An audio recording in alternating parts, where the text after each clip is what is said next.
Hey friends, this is Joseph Maynor. So it's been a little while since I've made a video, um, and this video comes after a lot of time spent focusing on one particular topic, and that topic is anger and the role of anger in spirituality. And this is actually kind of, to me, it's been a learning process because it's been interesting to find out how other people feel about this, not just me. But I kind of know how I feel about it. I've felt the same way about it for a while, and so I did a previous video on reactivity, and I was thinking whether or not this video should be named like Reactivity Part 2. And then I thought to myself, no, like this video is different than reactivity. This has to do with anger, right? And how to make sense of anger in spirituality and the different ways that anger can be made sense of in spirituality. So the first thing we have to get into as a preliminary is we have to ask ourselves, like, what is anger? And I think the first the way that I would frame it is that anger is an emotion or a feeling that you can become aware of in direct experience. That premise, I don't think most people disagree with. Although some people will say, well, some people don't even know what anger is, right? Some people can't discern emotions like anger accurately. And I think that might be true in terms of becoming phenomenologically aware of anger when it arises in consciousness. Some people just may not be able to perceive anger. I don't think it's a very large percentage of people, right? So the first premise that I want to advance is that most people in spirituality know what anger is. They can determine when they're angry, if they're paying attention. Sometimes they're not paying attention, right? They still know they're angry, but they're not focused on their anger. There's a difference between knowing generally that you're angry, especially when you're lashing out and you're reacting. You can know generally that you're angry. You know that you're not happy, right? But it's another thing to focus your consciousness on the anger itself as an emotion or a feeling. Those can be also happening at the same time. All right. So that part of it, all of this, I agree with. I think that that anger can be focused on better, and I also think it's important to say that anger can be seen directly in direct experience or direct consciousness. Anger is not something that's confusing, right? For most people. I think the second premise is that emotions are something that is a bit tricky in spirituality because there are many people in emotions are treated very differently by different people in spirituality who are beholden to different systems of spirituality. So this is why oftentimes when you're trying to have a discussion with spiritual people about anger, everybody's talking past each other because nobody is really agreeing on the same definitions. People are throwing around words like ego, the self, consciousness, reactivity, what we ought or ought not to do. So ethics or morality plays a role. And oftentimes, just like all spiritual conversation, everybody's talking past each other, right?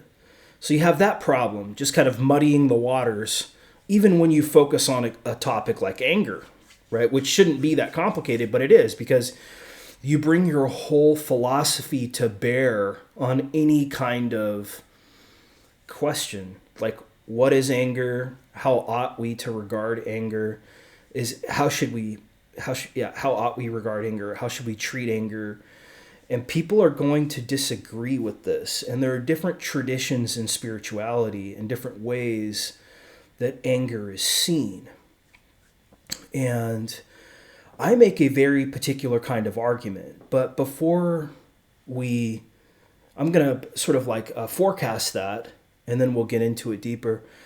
But before I do that, I want to briefly outline the different common approaches to treating anger in spirituality. And then I'll give a deeper point of view of my own take on it. Which, I've tried to express this in writing. Sometimes it's hard to express in writing because it's easier just to make a video, and mine this through for myself. In a way, I'm kind of talking it through with you too. But I'm also pretty clear about how I think about anger and why I think the way that I do.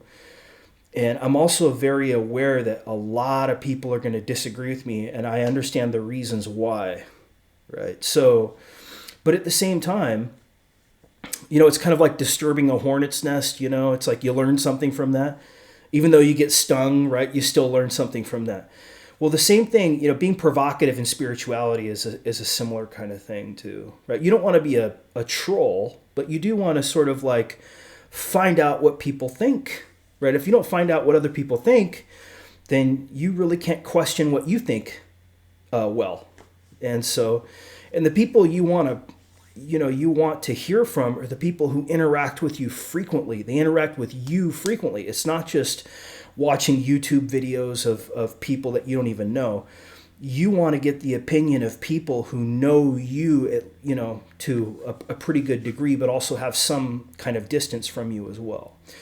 So what I'm going to do is come back and I'll give the introduction, my thesis statement, and then we'll go through the analysis part of it and then come to some kind of a conclusion. So just give me 1 second, friends.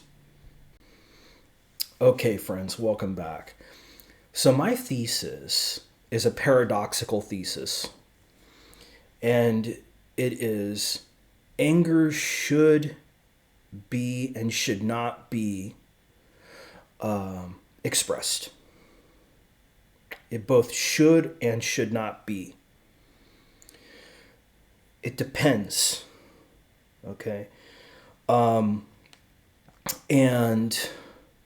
it's like, I'm not taking this view that like, just because you feel angry, you should just go off like a loose cannon and just do whatever you want. I'm not taking that. To me, that's an extreme point of view.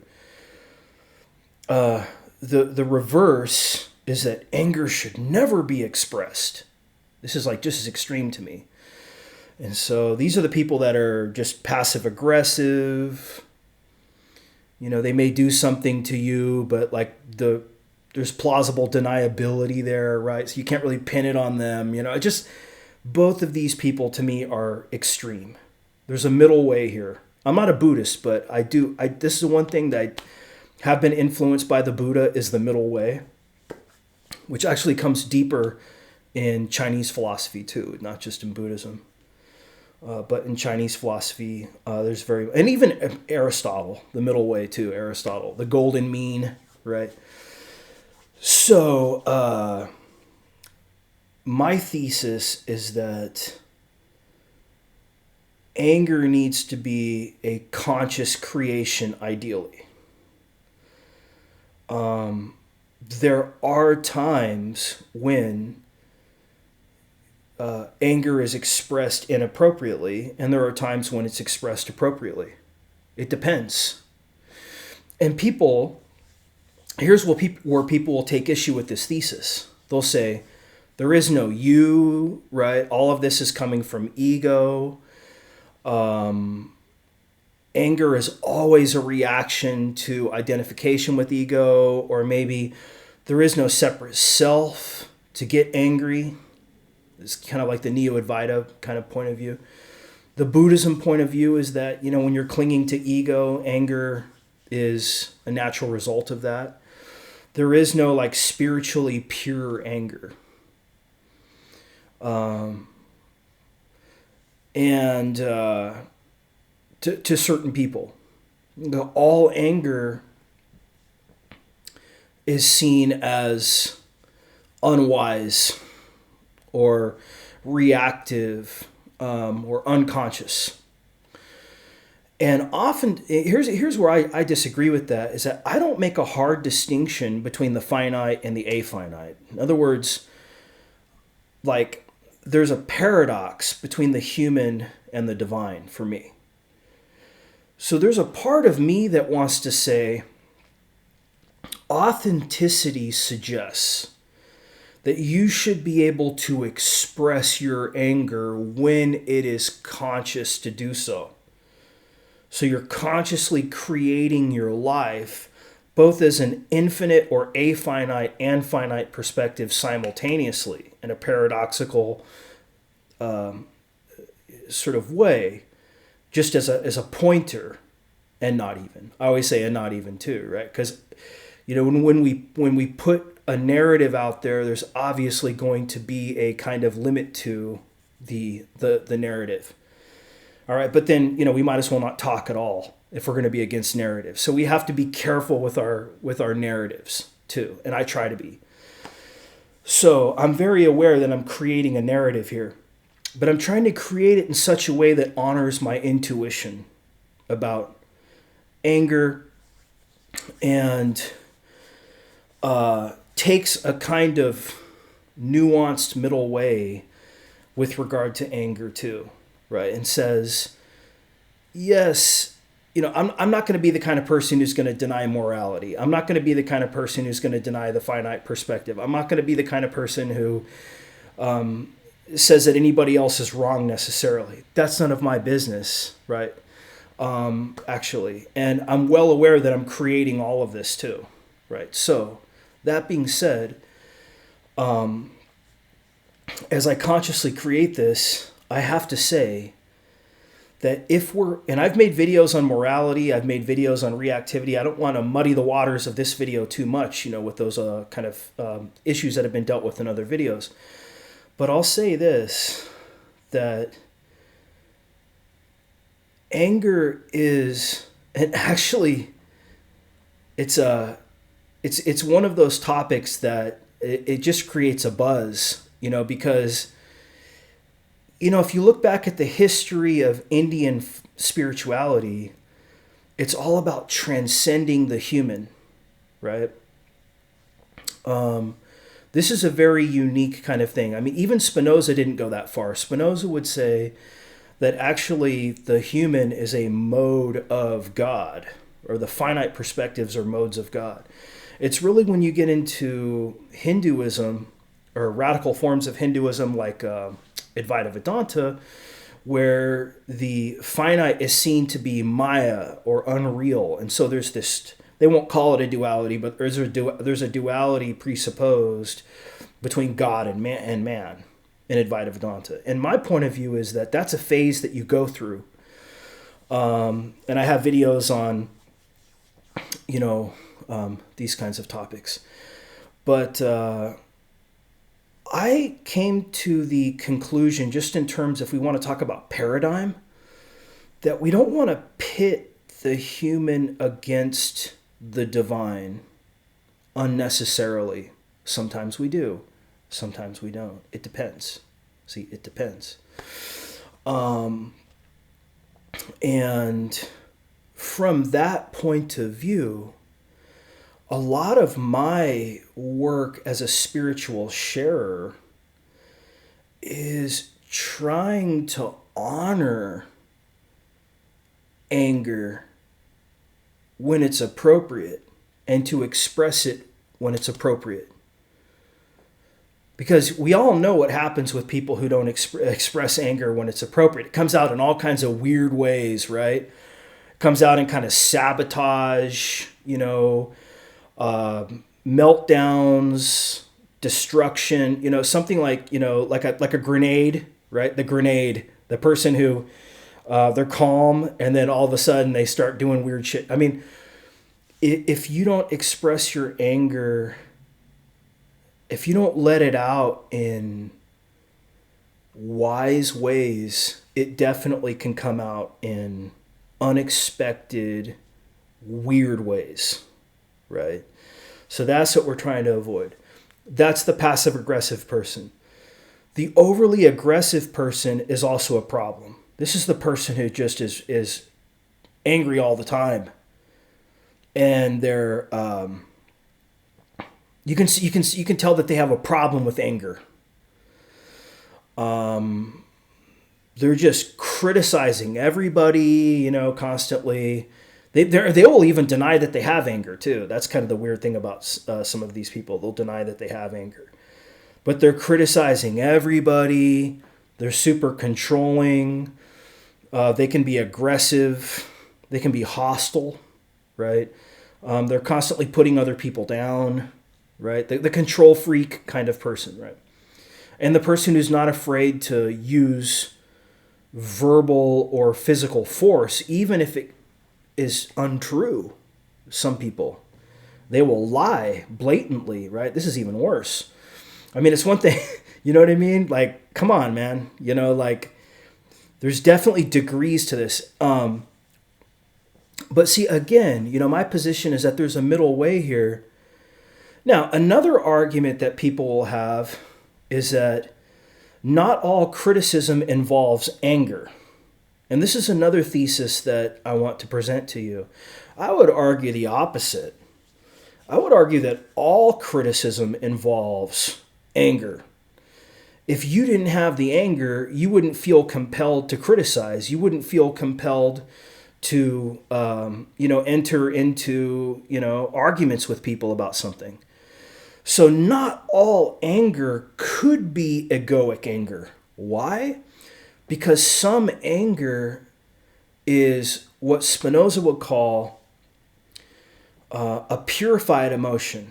He'd actually call it an active affect instead of a passive affect, which means that once you strip away the truly selfish components of emotion, you're still going to have a kind of purified version of anger that is not egoic.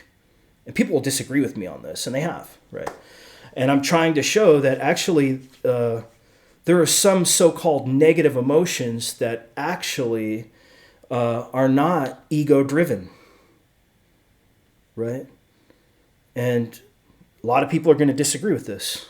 Most people in spirituality are going to disagree with that.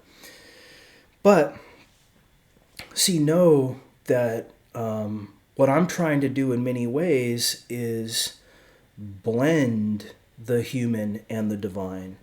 So for me, if you're not expressing anger in a healthy way, for me, that's a problem. That's a red flag. Right? It's not like if you have a general problem with anger that's kind of like fixed, to me, that's too rigid. That's like a pure spirituality. You're trying to purify spirituality of anger or of the human even more generally. So my point of view is that it's like walking and chewing gum at the same time. It depends. It just depends. It is all about, sort of balancing acceptance with criticism with regard to yourself. You look at your own emotions. It depends. It depends on the context, Sometimes it's very appropriate to be angry, especially if you don't feel like you're honoring your values. You don't feel like you're honoring something that you care about, which is the same thing as values. I guess I said the same thing in two different ways. You might get angry at your own conduct, too. And some people will say, well, how could you become angry at your own conduct, Well, because sometimes your own conduct doesn't comport with your values. And then we'll say, well, that's egoic, your values. Not necessarily. Are you telling me that absolute truth, absolute love, absolute beauty, and absolute wisdom are entirely human values? And when you can't honor these, you're going to experience anger as well. Is that egoic too?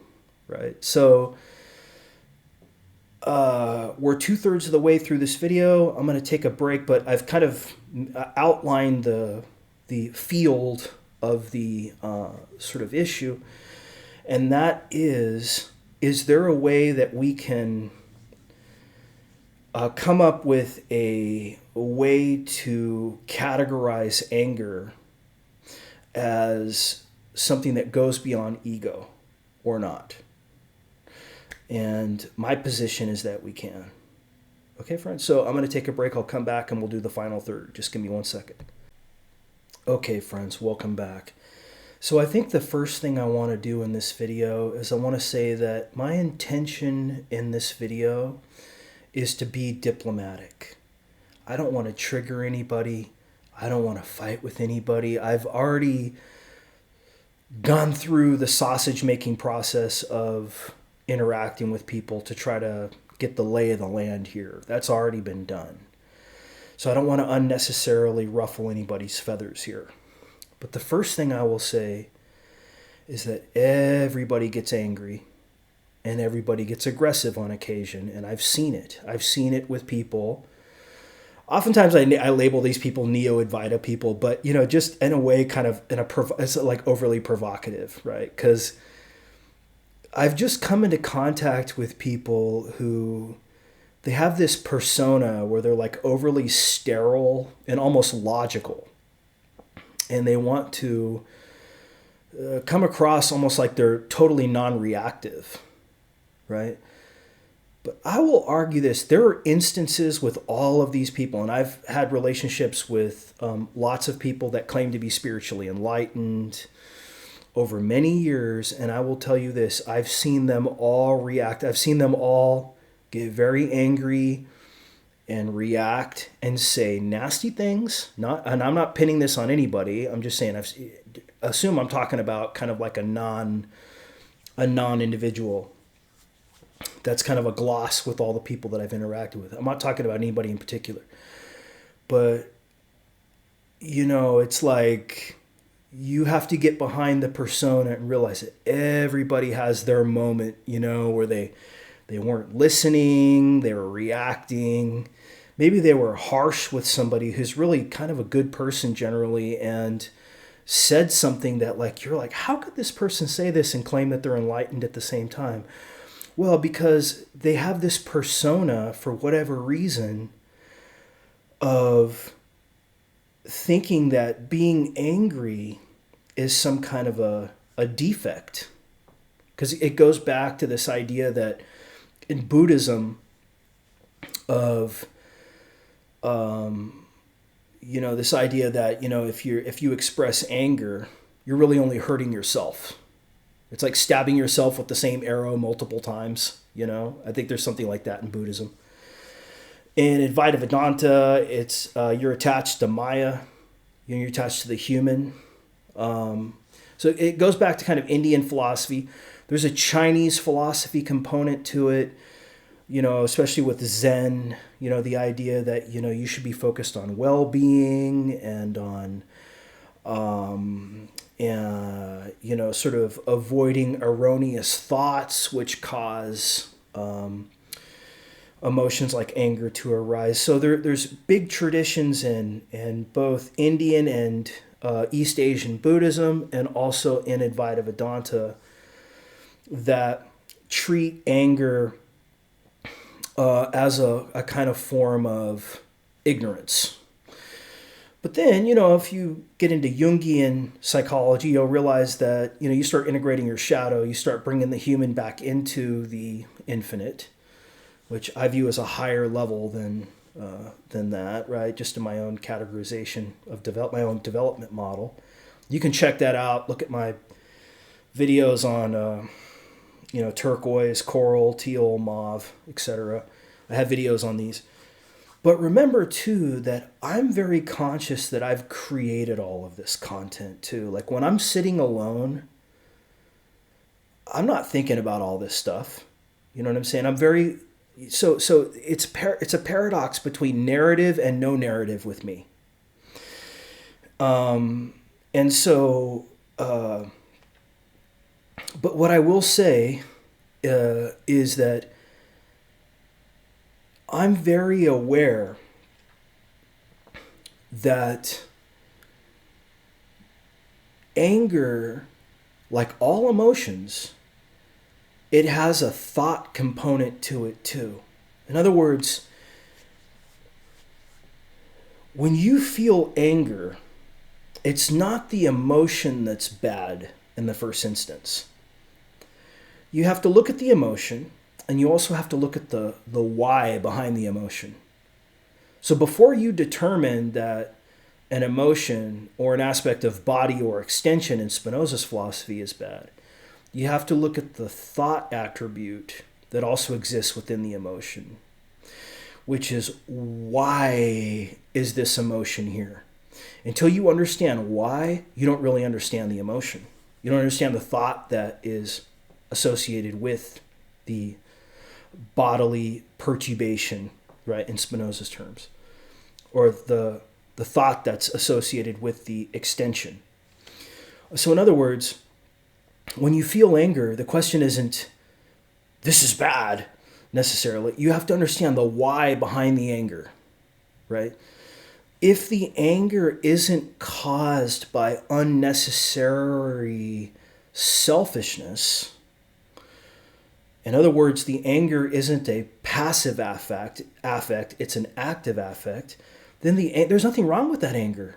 That anger can be good, right? You're angry that somebody hurt you. You're angry that somebody ripped you off. You're angry that, that you're not doing things that you want to do in your life with regard to self-help. You're angry at any number of things, right? There's nothing necessarily wrong with that anger unless the anger is unreasonable. If the anger is unreasonable, then you can easily say, this is dumb, right? Like, the person who just, pardon my French here, but shits where they eat, right? Everybody knows somebody like this. They shit where they eat, right?